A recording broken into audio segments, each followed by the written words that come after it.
Welcome to the podcast of TNET International, a ministry committed to finishing the Great Commission in every country. Our mission is to see the gospel proclaimed, disciples made, and leaders equipped around the world until every nation is reached. To learn more about our work and how you can get involved, visit www.tnetwork.com. Now let's dive into today's conversation. Need it. Yeah. All right, well, this is pretty neat. Welcome to the reboot of the TNET International podcast that Jared started, and we have a little content, but we're actually, Stephen and I, bring Joe in sometimes, are gonna do a podcast where we try to get some stories from the field and tell people about TNET. So we're excited to have as our first guest on the new reboot, Johnson Ndiformumbe from Cameroon. So Johnson, maybe you could introduce yourself. I said your name, but you could introduce yourself. Tell us a little bit about you and your family, and so we know who you are. Thank you very much for the opportunity. As you have rightly said, my name is Johnson Zambo Ndiformumbe. I am a Cameroonian. I'm married to one wife, Patience. We are blessed with 4 children, 2 girls and 2 boys. And I am from a mixed family background. My father was a Muslim and my late mother was a Christian. So we have grown up like that. I'm the second of a family of 2 boys. The last, my elder brother, is the first. So that is the little I can say about myself and family. I am a Baptist pastor in Cameroon, and I pastor a church there, and I am involved in TNET International since 2006. Okay. Oh. And we're in Ghana right now. How many times have you been? Can you even remember how many times you've been here to Ghana? Yes, I have been here in Ghana. It should be more than 15 times. Wow. Yes, it should be more than 15 times because it was Cameroon that restarted Ghana when they had started and had issues. So we came in and were able to restart Ghana, and by God's grace, God is helping. We are here today. Yeah. You said you began in 2006 with TNET. Yes. What brought you to TNET? Well, before, I was pastoring a mega church in the city of Yaoundé, and the passion for discipleship was too high. But then, many discipleship programs I got, when you finish, you get stuck. I didn't know how to proceed to go into what next. What next was not very clear. So, and in the seminary, we were not trained on discipleship, all those series. So when in August 2006, that promotion came in a pastor's fellowship. I decided to enlist my name there, and in October of 2006, the first center was started. It was promoted by the president of the seminary then where I graduated, and so I was interested in understanding more about discipleship. I didn't know what was in there, but as I went in, I discovered that is what I needed for the church. That's so awesome. And that has kept me going to today. And you said did you grow up Muslim? I grew up in a Muslim background, and when I went to college, that is when I encountered Jesus. Okay. But before going to college, our house was next to the church. We share a boundary with the church, and I had with a Christian church. With a Christian church, so I had a passion for music, for dancing. Each time the drums of the church would play, I haven't seen him dance. I would just jump to the church. I've seen him dance a couple of times. Yes, but I have been a music person. Oh, really? I've been a classical choral music. I did not know even that. A vocal trainer. I didn't know that. I've been a vocal trainer. Wow. I have done conducting and all of those. Wow. Yeah, so we aren't using you to your fullest. I've got some plans now. Wow, good. So that is how God was preparing my salvation. Right. the position of our compound just close to the church. Yeah. You know, each time the drums will play, Yeah. I will just jump to church, Yeah. the children's church. And progressively, I found myself in a college. That is how in 1990, I surrendered my life to Jesus. Wow. Okay. I heard the gospel very clear and I responded to it. But before, I have been hearing gospel, you know, it was not as sharp, as clear, and as compelling as that day. Yeah. So, You've got a reason you still wear that cap. yes, I got a reason I still wear this cap because of my Muslim background. Okay. So I keep it so that I can reach out to them Right. intentionally. Yeah. Because in some of the Muslim countries I go, they don't make any difference. I'm not used to wearing suit and tie. I'm used to wearing traditional Muslim-like Sure. dresses. Right. In that way, I can be able to intentionally reach out to them. Okay. So, Can you share what happened when you came back to your community when they found out that you had given your life to the Lord? well, there were a lot of agitations considering that my father was still a Muslim, not serious at Muslim that way, but Muslim, but a traditionalist. You see, part of the traditional powers of the village. My father was into it. And that powers was dominated by Muslim faithfuls. So when I surrendered my life to Christ, somehow they intoxicated him and he was so hard on me. And God was so gracious, you know. But then the good news is that my father was able to compare two lives and see my life in Christ and the other lives out of Christ, and saw that I was better. Yeah. And that made him to change his name to Moses, from Musa to Moses. Before he died, he was bearing the name Moses. What I don't know is, I don't know whether he intentionally surrendered his life to Christ. But his name changed from Musa to Moses. And progressively, my brother's name changed from Yakuba to Jacob. Okay. So that is the little story. And you're Johnson, and we were saying James before and I John were was the sons of thunder. son of Except you're thunder. the son of John. You're the grandson of The thunder. grandson of thunder. Yeah, so that is the little I can say about that. There are so many things to it, but summarily, that is how it has been. That's great. Yes. So, So in 2006, you came to TNET. yes. What has been the journey with TNET? Yes, the International? journey with TNET has been full of excitement and surprises also. So you have the upper side and the lower side. But what has been my motivational factor is that I had really desired to finish the Great Commission. I has really desired to be a disciple-making pastor. And I saw the content of TNET fitting to my passion. You see, it was so fitting to my passion. And despite the fact that the journey has been rough at different angles, the main thing, which is growing as a growing disciple-making pastor, has kept me going.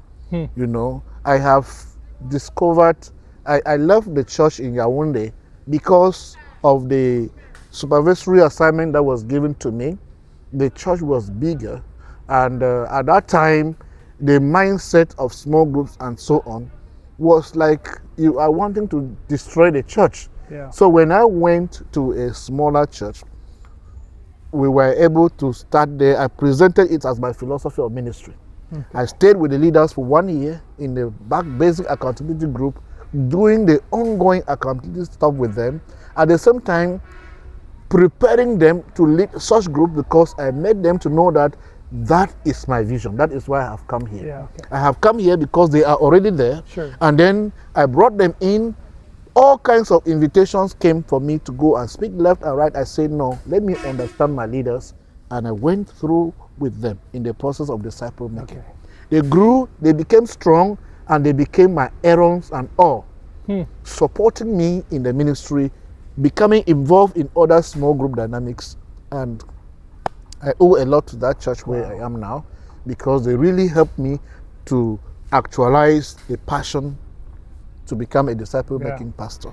And so, since then, life has not been very easy, especially with the coming of the Anglophone crisis in 2016. This is in Cameroon. In Cameroon. Cameroon. It has been very rough, and sometimes one feel like leaving. But you also see that with the challenge of the Anglophone crisis and a growth in small group dynamics, Right. there was some kind of passion. Even when COVID came, Right.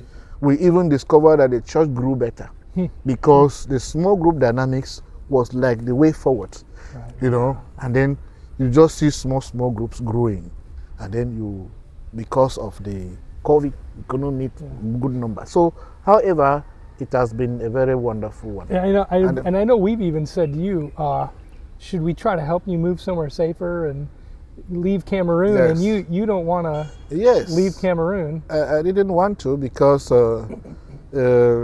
sometimes it is good to test something in your own place, especially with the extra assignment I was given to oversee the work in Francophone Africa. It gave me my own stories, was like a big encouragement to them in their countries, and it helped a lot. Even though movement from from my country to the other because of the crisis has been very tough. So many times I got my luggage lost in the bus with my laptop. Sometimes I was beaten mercilessly, you know, and sometimes they just Do you think because you were a Christian, or well, was it is- political? it is Was part of the political trauma yeah, that we have been into, and some of those things can be very discouraging if you don't know where you are going to. right, You see, you will just see it as an opportunity to disappear and go somewhere, especially if the opportunities are there to go. So, but then God gave me a burden for my people, and before I had dreamed that that church will become a reference church for many things. And the idea God dropped into my heart was to begin, especially when Anglophone crisis came and there was disappearance, families, there was mass exodus because of the education of the children and because of the threat upon people's lives. So I saw how the church was becoming empty. God dropped that vision in my mind. Before I had it in 2012, but it was not clearer as it was when I saw churches becoming empty. So they need to create a complex school that will begin from nursery to high school was so high. And then when we started, we broke the church into small classrooms. We were able to have 600 and something children. Wow. You know, and then the following year, we built 5 classrooms just like that within 1 month, you know, to accommodate the growing population. wow, And then as we continued, college started and there was need to start a building that will house the college. And we're forced to put a 16 classroom standard that will accommodate the growing population. And now we have about 1,300 wow, pupils and students that are there studying. We are able to reach out to them through morning devotion and one-to-one counseling. And because now with that kind of situation in that place, you have to do a kind of trauma counseling to the children that their mindset, they are used to seeing guns and shooting left and right. You see, all of those things we were there to. And then it gave room for us to bring in more pastors who are very useful to the place. And equally, the vision has been to use it to enhance evangelism, to enhance discipleship, and to facilitate church planting. Because now, when we will come out of debt there, the income that will be coming from there will go into missions work. We'll be able to take our roadmap on church planting. We're able to secure lands for the church, and then we'll be able to decongest and create more small outreach groups that can lead to church plants.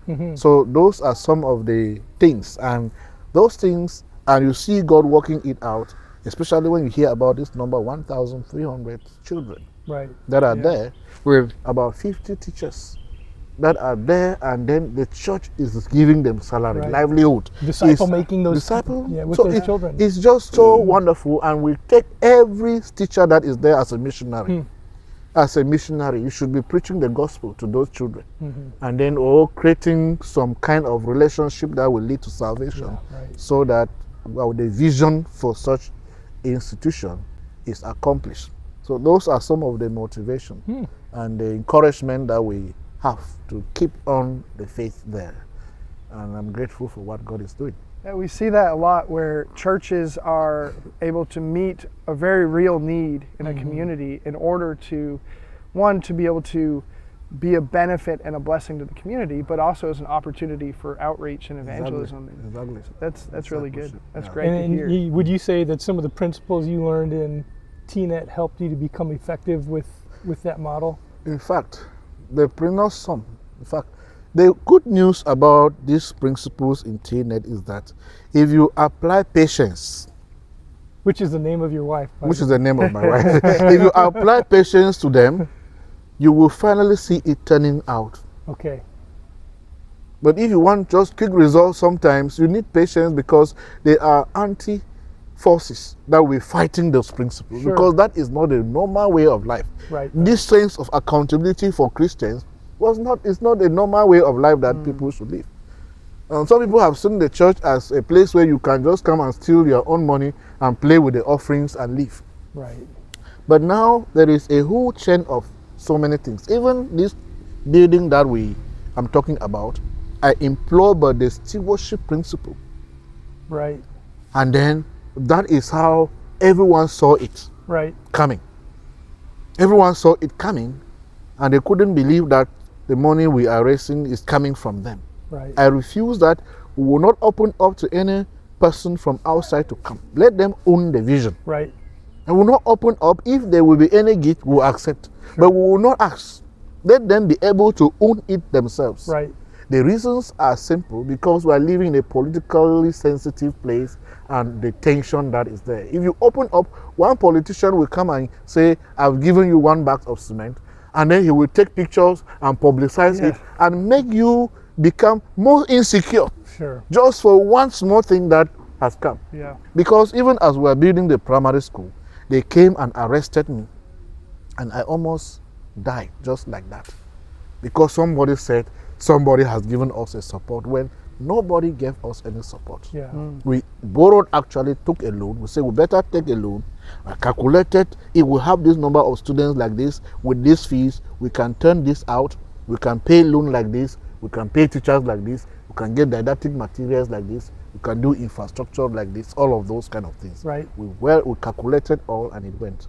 However, God has always delivered us. Amen. God has always been faithful. God has always stepped in. So, and that is a confirmation that God wants you to be there, Yeah.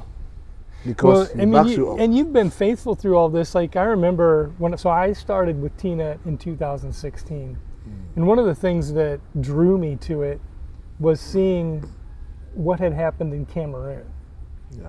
You were like the gold standard before there were some of the political and country Yes, issues yes. and COVID and all that. But I mean, I would argue still is. Well, as far even as through that, just the way they operate. they've maintained self-sustainability and, Yeah, and that's true. advancing into new countries. I think everybody's tried to be like Cameroon because of your leadership and your understanding of how this works. And I think back to seeing that you started with a handful of pastors and grew to nearly 2,000 in Yes, training and yes. saw church plants and all because you Those- applied those principles Exactly. of patience. Exactly. And it's amazing to see. So now that you're the Francophone continent guy, you don't just run Cameroon. You oversee the Francophone oversee countries the and Francophone Western countries. Africa now too, to help with transitions there. Yes.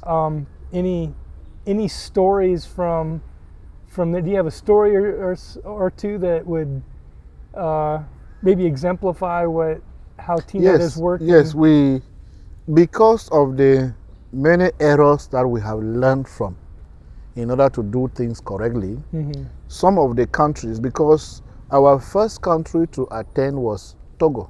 Togo. Okay. We didn't start well. We didn't have the right leadership, Okay. So at some point there were a lot of confusion because there was no sense of accountability, and then there was no trust in even the leadership that is designated at some point. You see, because if you give me a responsibility and then you are making some action in the area where you have given me responsibility without my knowledge, now as a watchdog that has been there several times, and then you go there, you discover that some things have happened. Okay. When you want to talk now, it's as if you are the enemy. And that has led to a lot of misappropriation of funds. However, like, let me cite for the example of Burkina Faso. Okay. We went to Burkina Faso. We tried to say that we'll correct all the errors Right. from Benin, from Togo, from Ivory Coast that was started without proper planning. Okay. So when we did that, we saw how the offerings, the fees grew. In fact, the guy was not up to 1 year as MOC, and Burkina Faso became autonomous. Burkina Faso became autonomous Yeah. by themselves. After a year. And that's Yes. a Muslim. I That's a didn't Muslim realize country. that. That's a Muslim country. I think they're about So- 68% Yes, Muslim. 68% Muslim. It's Niger that is 90-something percent. Yeah. So when we went there and created that kind of system, you could see that because the blessing that you people have given Africa is to allow us use your material to be able to generate income that will build up an account within the country, that the country can become self-supporting Right. in at most 4 years. Right. Right. Just the model of Jesus, Yeah. that he was able to say au revoir, bye-bye to this Au country. revoir. Comment ça va? Au revoir. Au revoir. So I saw that very practical if we start correctly and grow in the right way. Because now in Burkina Faso, when we were able to grow the funds, one thing that I have tried to institute in new countries where we have gone within the Francophone area is to put Great Commission expansion money in the fees. There you go. So that any student, as they are coming, they are contributing about $10 that we enter into the Great Commission expansion. We add it to the training fees. And it's coming from in the country, Yes. as opposed to relying Yes. on all these outside Exactly, sources exactly. to come and give you something Exactly. free, which doesn't mean as much. Yes. But the So- country people are owning it. And Are that's- owning it. So we don't tell them that this is this, but administratively, we single it out, work with the country leader, work with, and know that this particular money is the head of it gets into the account, but he has his own head. That head is Great Commission expansion fees. So the fees for training is different. That money is never touched until when there's multiplication will start at the third generation, because we have distant places to go. Yeah. You know, especially when you don't have a center around there. You want to start in a new region in the country or province, and then you do not have a center there. The trainer will need to pay a lot of money to go there. So the country now will be at ease to remove from there and send, good. and then put in the expense spreadsheet so that I see that the money went for this particular one. Yeah. So it helps now the place. So when we did that in Burkina, we were able to see that that fund has a means. I challenged them that your nearest neighbor is Niger. TNET will accompany you in Niger to start. We want the major trainer to come from you. Right. So they put themselves together. Everybody choose the course that they can teach best. And every training, they raise their support and then pay their tickets and then go to Niger and provide training. That's good. Except for this particular course 8 that the one who was going to go, there is no funds for that. But Okay. as far as that is, we were able to, I will be able to go alone Yeah. because of that. So those are the methods that we used there until the political instability came with the coup d'etat and all the kinds of things you have heard about Burkina Faso. It brought a little bit of instability yeah. in the place. And the good news is that God is blessing the place. Yeah. Yes. There is a whole denomination there that has plenty of churches, Okay. and they use mother tongue. One member of that denomination, key member there, was part of the board of the TNET in Burkina. Okay. So he was part of a team that traveled to Germany to represent their denomination to talk to their partners. So he presented the need for their people to be trained using the TNET material. Taking ownership. Yes, and then they needed it to be translated. So he called me and said, if you can raise the phone, TNET will give the blessing so that it should be translated. So he went and promoted, and they gave up to 15,000 euros Wow. to facilitate the translation. 3 courses have been translated already, and next week they are having a boomerang of centers. Wow. That will It just shows you how, like, when you multiplication do the Great Commission the way Jesus did it, it naturally multiplies. there. It naturally Right, which is multiplies. why he taught us to do it that way. Yes, yes. Because we were never meant to just reach one person and just leave it. No. It was meant to be a It's movement, It's right? a movement. It's a Yeah, movement. and you've learned from places that, you know, you've been a part of TNET for 20 years. So Yes. you've seen, you've been with us as we've grown and learned how to do Yes. it, and you know how to do it now, which By is the why grace you of can God. go to Burkina Faso or some of these other places and see it work well quickly, Yes. right? Because you know you've learned Mm. from past Yes. errors and stuff. Exactly. So well, that's really cool. And even in Niger, it's very promising. yeah.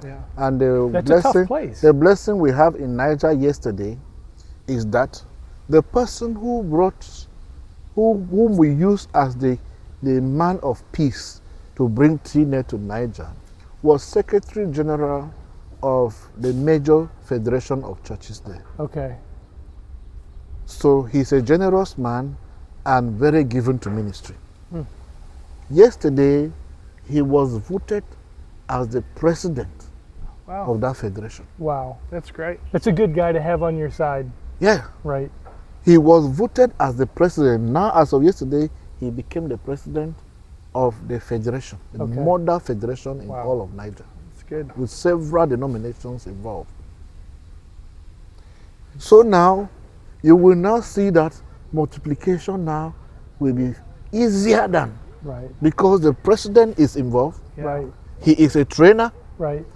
and he is the president, well-trusted person, Yeah. you know.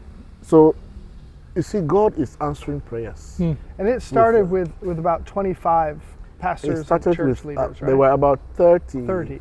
Three. Okay. So, but now they are about 29 or 30. Okay. That's for that first That's Niger. first For the generation. first generation. That's the first It's generation. expanded and grown to Yes, multi. we have 2 new generations, and they are getting to about 70 something. in now. Niger. In Yes. Niger. And we are Which is- hoping That's that That's a tough more place. generation will Yeah. happen. Yeah. And after it's this 96, 98% Muslim. Muslim, and yes. and it's growing in this way. No, it's growing incredible. because Wow. they are already Yeah. seeing what is happening in those small groups in their churches. Because the good news about these TNET is that courses is that each time you come for a course, you go back and you can be alive for 4 months as if you fell from heaven. Because you have more ministry ideas. Yeah. You have even a lot of sermons that you can just go and be preaching series. Right. So you have Fresh. you have the tools you need. You have all the Yeah. tools you Yeah. need to, and then it becomes fresh. It becomes, and then they begin to celebrate you, Yeah. because when they see that you are new, you are refreshed right. as a pastor, you know, many more will want to listen to you. That's- Your sermon will not be bored. Yeah. That's fantastic. And isn't You that see? one of And the, not only that, there are some of those topics in the training material Yeah. that you can just take your leadership and go retreat with them. Right. You just choose one element of it, ground them well in that particular area. Right. They say, wow, this is a wonderful pastor. That's It adds value to your life. It adds value to your calling and aspirations, and then it makes you more credible That's in awesome. the midst of your people. And isn't that one of the great things about what we do as a ministry, is that it's not just a download of information, it's learn this and now go implement in your church. Yes. It's immediate practicality in terms of ministry. Especially the concept of contextualization. Yeah. Because those small group debriefings, those this, as people talk things out, it begins to formulate a way forward for them. Right. Those who are really intentional for it. Yeah. You begin to see, like it was in my case, you begin to see a way forward. Sometimes you will come out from the course, you enter, sometimes they begin to ask you, which school did you go to? Where did you study your own? Yeah. Like, where do you study? Oh, what is happening? And you can You know, say, You see, I learned this here. as I learned this, I'm just learning together with you. so it's really very encouraging. And those are some of those watching things. this guy as we've talked to him. It's just like ramped up and up. He's Yeah, getting he more gets passionate. excited. Like if we had him for another hour, it'd probably be through the roof. So Well, he's told me before, if it wasn't for the Great Commission flowing through my veins, he said I would quit. But you see him, you get excited Yeah. when we speak about Great Commission work and Yeah. moving forward with the No. gospel. if anybody's had a reason to quit, it would be this guy with all the persecution he's experienced, whether it's been being beaten mercilessly or being threatened to be shot or lit on fire or put in a dungeon with a class. Telling you. You know, and Those are just some you of know, those stories. you've lived a lifetime of stories that most of us could never even imagine, and we are so thankful that we have you as one of our top leaders, leading the charge on the ground and in leadership in so many different countries. How can we be praying for you? Because I know other people will see this, and people who know about TNET and people who probably already pray for you, but what would be some ways that people could be praying for you and your family, Johnson? Yeah, thank you for always praying for us. I want to give one prayer of one of your names thanks. is Zambo? Zambo. I didn't know that. I might start. Johnson Zambo Ndiformumbe. I might just start calling you Zambo. Yes. How can? But sorry to cut you off. I was going to say, how can we pray for Zambo? Yes. so one of my greatest prayer of thanks first Yeah. is to thank God that despite all the odds, we are still alive. And to thank God most especially for my wife and my children. They are supportive, very supportive. So Pray my for wife them. is full of encouragement. Yeah. She is very patient. She is a big prayer warrior behind all what is happening. And she is studying. Yes, she TNET, just finished right? course 10. Yes. Oh wow. She finished course 10 since about 4 That's months amazing. ago. That's incredible. So, and then She'll be I teaching wanted you her now. to do it so that she should know what I'm going through. Yeah, right. Yeah. So when she did it, she said, now I understand what you are going through. Yes. You see? And she can Say, be excited keep about going. it. Yeah, We yeah. are together with you. Praise the Lord. See? Yeah. Keep going. So that is one of the greatest blessings I have that we can be thankful to God for. Yeah. We thank God for the leadership of the church where I am now. Okay. They too have been a blessing. Wow. They too have been a big blessing, big encouragement. Mm-hmm. In fact, one of the strengths is there is a small group in the church that prays for me. Especially when I am out. They are always on their knees praying for me. Awesome. Such a You blessing. know. And the whole leadership is with me in this. You know. And still today, the leadership of the church, the whole church is still supporting TNET every year. They have been supporting TNET financially. Wow. Wow. You see, they have been stable in pouring funds into TNET. You know, that shows how much they also support it. Yeah. Yeah, so That's that is- encouraging. yes, that Yeah. is encouraging. So even while I'm here, you will hear this one call, you will hear this one call, you will hear this one, just sending message. They want to be sure you are okay. I say I'm fine. And sometimes I make audio so that they see me that I'm fine. Yeah. So that is a prayer of thanks. Yeah. The second one is to pray for the trainers we have in the country. Okay. most of them are going through things. The joy in the country now is we do not longer promote the way we used to promote, because people just sit and say we are ready. Okay. Somebody just sit and say, you people have forgotten us. Say no. Just if you can put people together, you will have the trainers. We have key trainers that are very, very, very engaged. Okay. You see, that is why sometimes yearly, I just make some surprises to them. You see, sometimes when you surprise us, we surprise them. You see, when you surprise us, we break it and then we say, this one is sent by TNET office. You see, they will just want to die in the work. Yeah. You see, they will just want to just die because their heart is great. They see that they are recognizing their sacrifices. Yeah. You see, they are not sacrificing for it to be recognized. Right. But just those impromptu surprise. They are sincere, they are genuine. Just genuine. Yeah. It makes them to feel that they are loved. They are remembered. You want to do that for them. Yes, please pray for them and pray for their sure. families. You see, pray for one of the challenge with Cameroon is the board is not very stable. Okay. Because the board leader, we trusted the board leader, board chairman. You will train somewhere, say, give the money to the board chairman. He has embezzled a lot of money. Because of that, we put him off. I talked with Rick, and Rick asked me to fire him. So I wrote the letter and fired him. Because he had personal interest for the program. And all training that takes place around him, he said, you see him, he will be able to put in the account. Nothing will enter the account. Yeah. So we just bless him with whatever he has taken. Now that is his blessing. So that we are free from any stress. Yeah. So those are the things. Well, we'll make sure we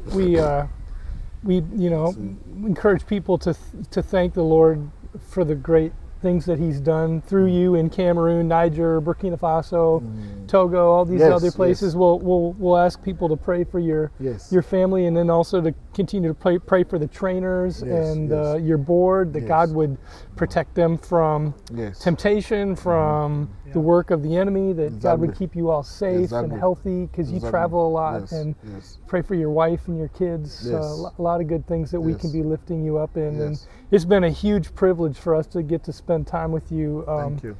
You're an extremely close friend of ours. You're like I don't even think of you as a friend. You're a brother. Very much so. You're the young brother. Well, so Stephen's the youngest brother. Youngest here. You're my little brother. Yes. And we love you a lot. Thank you so and much. We hope that maybe another time when Stephen gets out, and you're with him, that he could maybe record another podcast with you and catch up, and cause I'm sure people will want to hear updates from you, and we'll try to do that as regularly as possible. But especially as he's leading countries, and we're looking to move into new ones that he's leading those initiatives. Front lines, man. He's he's a warrior. Lots going on. So we'll do our best to not squish you, but release you. Sure. We won't squish you. There's a little history to that. We've talked about that before. That is the way forward. Yeah. Release it. Wow. That's why the Great Commission can be finished. Awesome. Well, good job, man. Thank you for your time. Thank you for your commitment. Yeah, brother. We love you, man. God bless you. Love you. Yeah. Woohoo! We did it. First one.